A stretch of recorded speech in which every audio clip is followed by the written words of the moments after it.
Welcome back to Hello Gambia Take. Today we're talking about something that sounds almost unbelievable. The Gambia, a sovereign nation without a working presidential aircraft. We're chartering planes, we've even borrowed one from Senegal.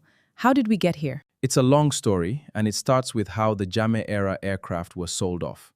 We're not just talking about losing planes, we're talking about losing track of money and losing track of an entire aircraft. Let's start with that.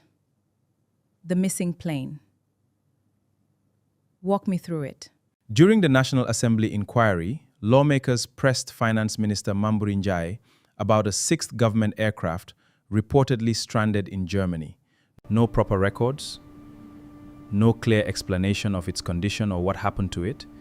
That's why people are calling it missing, because as far as the public record goes, it is a government plane just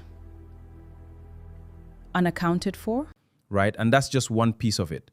Parliament also couldn't verify where $740,000 from the sale of state aircraft actually ended up. Records were incomplete or missing entirely. And that's the part that really stings. Because these are not cheap planes. Exactly. Aircraft valued at over $2 million were sold for just $740,000. That's a massive gap between what the assets were worth and what the state actually received. Then in 2018, two more aircraft went for only $240,000. Again, way under market value. So we're talking undervaluation on a scale that raises real questions. Parliament's own findings point to major gaps, inconsistencies, and weak oversight in how this entire disposal process was handled. And here's the thing, the Jammeh Commission, which was supposed to dig into Jammeh-era assets, barely touched the aircraft issue. One site visit, that's it. One site visit for a sale this significant? Which is why the parliamentary inquiry went further and called it a botched sale and recommended criminal proceedings against from Jammeh-era asset disposals.